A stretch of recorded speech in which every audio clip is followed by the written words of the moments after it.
In the bustling streets of Lagos, where yellow Danfo buses screeched against the asphalt and vendors balanced trays of puff-puff and roasted plantain on their heads, lived a young black African man named Kofi, who was tall and lean, his dark skin glowing under the neon lights of the city, his face framed by neat cornrows, and his clothes always the same. Blue jeans, a fitted black t-shirt with Ankara patterns stitched across the shoulders, and white sneakers that had long lost their shine from walking the crowded streets. His friends Malik and Jide, both black African young men of the same neighborhood, dressed just like him, the three of them looking almost like brothers as they moved through the city life that swallowed them whole. But unlike his friends who chased hustles in car washes and mechanic shops, Kofi found himself chasing something else. Views, likes, comments, claps from strangers online, for Kofi had discovered that on the glowing screen of his phone, tears could turn into money, sadness could sell, and sorrow could be a brand. And so each night after roaming the noisy streets, after pretending to laugh with his friends at corner kiosks under the humming streetlights, Kofi would return to his tiny one-room apartment, the paint peeling, a single bulb flickering above, his tripod set at the edge of his bed, the cracked phone screen staring back at him, and he would hit record. At first, the videos were harmless, him talking about tough days, about how the city drained him, but soon he discovered that the tears, those raw, wet rivers running down his face, brought in more views, more comments, more people typing, "Stay strong, brother, and we feel your pain." And though those tears were not always real, sometimes forced by memories of hunger or by pinching his skin just out of sight, they worked, and the numbers grew. The coins trickled in, and Kofi felt for the first time that maybe he had found his stage, his performance, his way out of poverty. But Kofi forgot that, in the very same city, his mother lived just a few streets away, a strong black African woman named Mama Abena, whose presence always filled a room, whose voice was soft yet carried the weight of truth, whose daily outfit was the same radiant Ankara gown in shades of deep red and gold, tied with a matching head wrap, her brown skin glowing from years under the African sun, her hands rough from decades of selling vegetables in the open market, and though she never complained, she carried the burden of raising her only son after her husband had passed when Kofi was still a boy. Her dream always that her son would find a life filled with dignity, honesty, and love. She did not know that while she packed vegetables for her customers in the early hours of dawn, her son sat in front of a camera at night, selling his pain, marketing his misery, and building a fragile world made of strangers, sympathy. Each morning when Kofi woke up, phone buzzing with new notifications, he would smile at the numbers climbing, but deep inside, silence ate at him, a question he refused to face. Was this real, or was he just acting sadness for a world that would scroll past tomorrow? Malik and Jide began to notice too. One evening, at a roadside suya stand, Malik nudged him, his red hoodie glowing under the streetlights, and said, "Brother, I saw your video. Why do you cry online when you never cry with us?" But Kofi brushed it off with a laugh, pretending it was nothing, telling them it was just content, just a hustle, the way others sold shoes or drove Okadas. But Malik's eyes darkened with worry, because he knew tears were not the same as shoes. Tears had meaning. Tears carried a soul. The night that changed everything came like a storm. Kofi, restless and desperate for more attention, set up his tripod once again. The city sounds leaking in through the open window, the honks of taxis, the call of vendors, the faint drumming of neighbors celebrating a birthday. But inside his room, he dimmed the light, splashed water on his face to mimic tears, and began to speak. "No one cares for me. No one understands my pain. I am alone in this world," his voice trembling as he forced the wetness in his eyes to spill down his cheeks. And as always, the comments came alive. Viewers typing heart emojis, strangers telling him to stay strong, his likes climbing higher, but this time, his video traveled further than he imagined, shared by strangers until it landed in the hands of someone he never wanted to see it, his mother. Sitting in her stall at the market the next morning, her friend showing her the clip on a phone, the familiar face of her son crying into a camera, words sharp as knives. I am alone in this world. Mama Abena's hands trembled, her tomatoes slipping from her grasp, her heart squeezing in her chest as she whispered, My son, alone? After all I have given, after all I have carried? The women around her gasped, whispering, their brows furrowed with concern. And though they tried to comfort her, the sting was already too deep. For to a mother, hearing her son say he was alone, unloved, was like being erased, as though her years of sacrifice had meant nothing, as though her hands that had washed his wounds, her songs that had lulled him to sleep, her prayers that had carried him through storms had been invisible.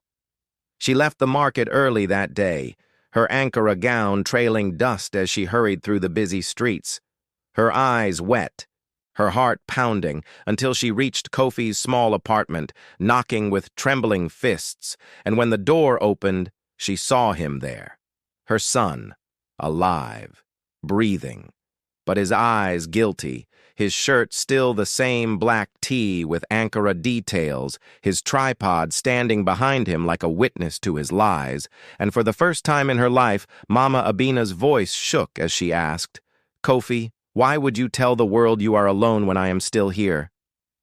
Kofi stood frozen at the door, his dark brown eyes darting from his mother's tear-stained face to the tripod standing behind him. The quiet witness of nights filled with staged sorrow, and in that moment, the weight of her question crushed him harder than the judgment of thousands online, for here was Mama Abena, the black African woman who had carried his life in her arms when he was too weak to walk, who had wrapped him in her red and gold Ankara cloth when storms leaked through their roof, who had filled their empty pots with broth made from nothing but bones and prayers, and she was asking why her love had been erased. Her gown fluttered in the warm city breeze coming through the open window, her head wrap shimmering like fire under the weak bulb light, and her voice, trembling yet strong, filled the room. Kofi, my son, do you not see me? Do you not know me? When you told the world you are alone, did you forget these hands that raised you? Her words cut deeper than any blade, and for the first time, Kofi's forced tears gave way to real ones, heavy drops rolling down his dark cheeks, his knees almost buckling as he whispered, Mama, I did not mean to hurt you. I only wanted to be seen, to escape this life, to find another way. But his excuses fell like broken glass between them. Mama Abena stepped inside the small room, her sandals tapping the cracked floor, her eyes scanning the scene. The phone still recording, the tripod still set, the fake wetness bottle half hidden on the table, and the background lit not by hope, but by desperation. And she shook her head, her voice now firmer. Son, you are not for sale. Your pain is not merchandise. Tears are sacred. They are not coins to be counted.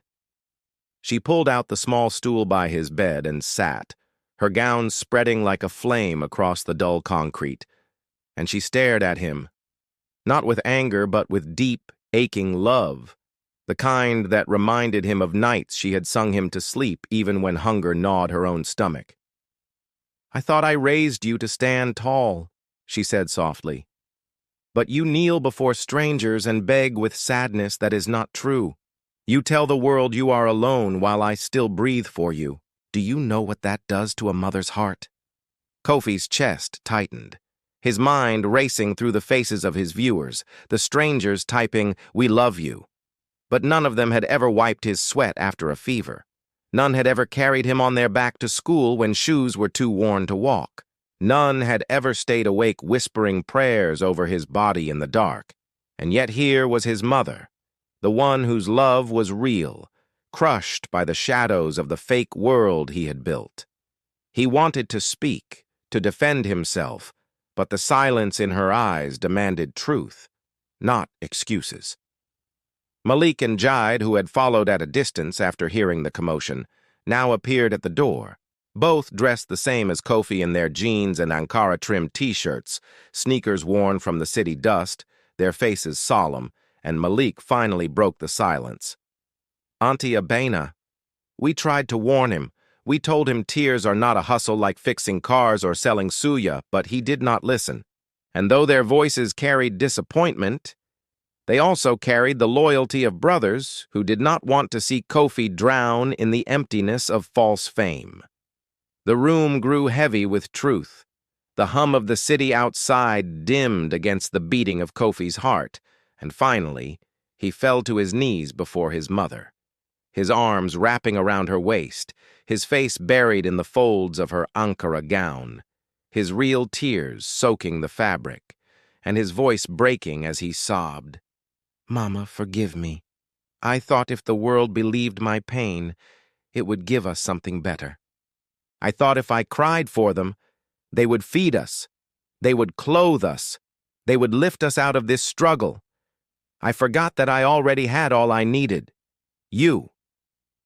His confession cracked open the dam he had built inside, and his mother, her own tears falling freely now, cupped his face in her calloused hands, lifting it gently so his eyes met hers, and she whispered, "My son, I do not need you to be famous. I need you to be whole. I do not need strangers to see your tears. I need you to see your worth. You are not alone. You have me. You have your brothers here. You have God above. Do not sell your soul for likes that will vanish tomorrow." Malik and Jide stepped closer, their sneakers squeaking against the floor, and Jide placed a firm hand on Kofi's shoulder. "Brother, real strength is not in crying for the camera. Real strength is crying in your mother's arms and rising with her love." The three young men, bound not just by friendship but by the shared streets of the city, stood together. And in that moment, Kofi realized that while the internet could echo his pain, it could never hold it. Only those who lived beside him, who dressed like him, who walked the same cracked pavements and breathed the same dusty air, could truly understand. That night, as the city roared with its endless noise, Kofi took down his tripod, folded away his fake tears, and for the first time in months, he and his mother ate dinner together in silence, the flicker of the candle casting shadows on the peeling walls. But the silence was not empty. It was healing. Mama Abina's red and gold gown glowed under the dim light, her presence filling the room with warmth, and as Kofi looked at her, at Malik, at Jide, all dressed like reflections of himself, he felt a weight lift. Tomorrow, the world might forget his videos, the views might stop, the comments might vanish, but his mother's love would not, and neither would the brothers who had stood by him. He leaned back, for the first time without performance, and whispered to himself words that would guide him forward. "My tears are no longer for sale. They are for the ones who will hold them.